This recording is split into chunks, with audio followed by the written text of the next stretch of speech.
Well, welcome everyone. Please take the carrots out of your ears.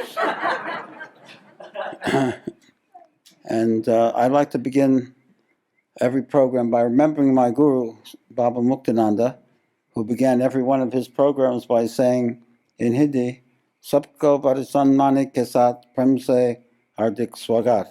With great respect and love, I welcome you all with all my heart. And he made that the cornerstone of his teachings, to welcome another person with love, understanding that within every person there is the divine spark. So those are a couple of pictures of Ramakrishna. He was born 18 February 1836, so he's in Aquarius. How influenced he is by the Brahmanis' teachings of Tantra, and how he brings the Vedanta and Tantra together in a synthesis. So here we go. It's Sunday, December 16th, 1883. It's only a couple of years before he dies. And a lot happened in those years. His major disciples came to him, and they later took sannyas and then founded this Ramakrishna mission, which is still very active today. It's got outposts everywhere and teaches meditation and philosophy and so on. He writes, this is Mahendranath Gupta, he writes, Sri Ramakrishna was seated with M, that's with him, on the semicircular porch of his room about 10 o'clock in the morning. And we have, there is the semicircular porch. This is in the temple on the, what did I say, the east bank of the Ganges. And so just looking right out on the Ganges, basically. And what other, do you have other pictures of the temple? God, okay, so this is view towards Ramakrishna's rooms up at the end of that hallway there. And what else? Do you have one more? Okay, there, and that's into his room. It's a view into his room. Okay. Anyway, so they were sitting with M on the semicircular porch of his room about 10 o'clock in the morning. The fragrance of gardenias, jasmines, oleanders, roses, and other flowers filled the air. It's romantic. The master was singing and went into an ecstatic mood. One of the characteristics of Ramakrishna was that he's so peculiar that as soon as he got into a spiritual mood, he would just leave the building and go into an ecstasy. Very charming. You know, I met Nimkroli Baba, who was something like that he would go into various ecstasies. When he got too ecstatic, he'd run out of the room, and then he'd come back. Baba was always established in Sahaja Samadhi, in the natural state, so it was always, divinity was pouring out of him, but he didn't have to go into a trance. He was always in that place. I'm not saying that one is better. If you're very peculiar, that's what happens. You go into these trances. So he went into an ecstatic mood. His body became motionless, and his mind stopped functioning. Tears streamed down his cheeks. After a while, he said, he's speaking to the Divine Mother. He says, "Oh, Mother, make me like Sita."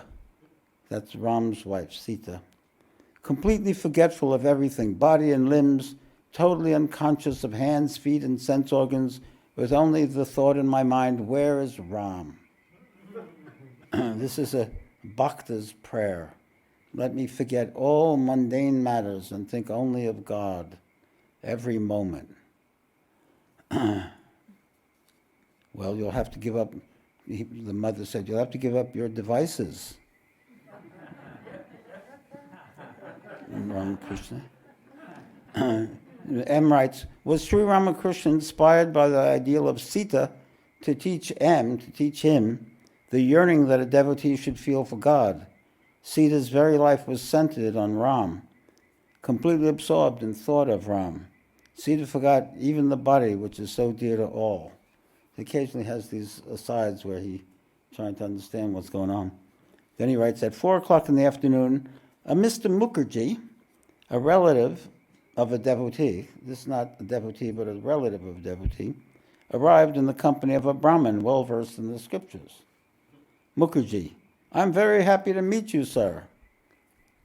Master, Sri Ramakrishna, says, God dwells in all beings.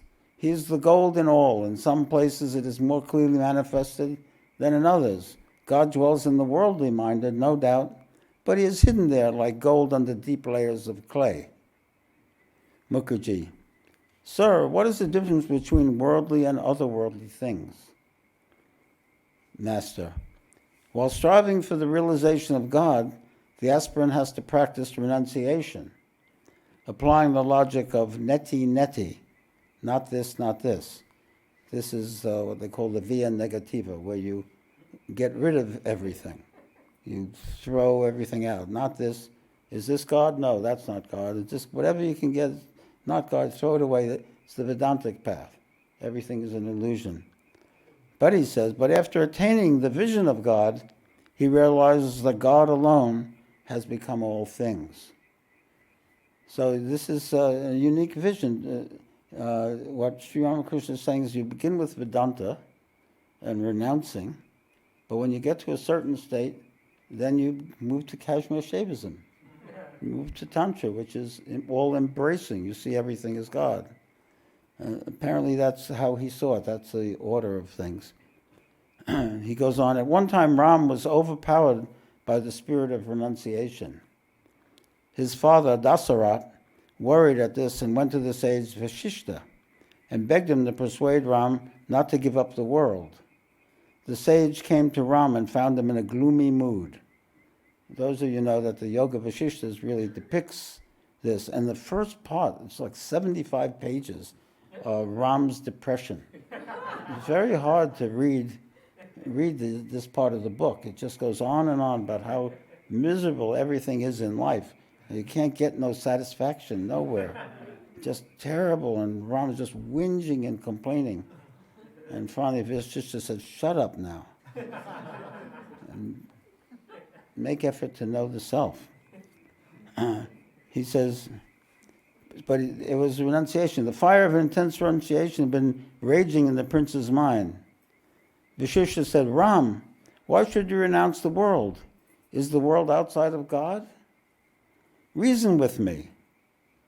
So he explained, and Ram realized that the world had evolved from the supreme Brahman. So Ram said nothing. So he got the idea that it was all part of it. He was depressed because he couldn't find God anywhere. And Vashishta, the great sage, said, no, God is everywhere. Not only say that, it's easy to say, but Vashishta had the power to transmit that experience, and Ram got it.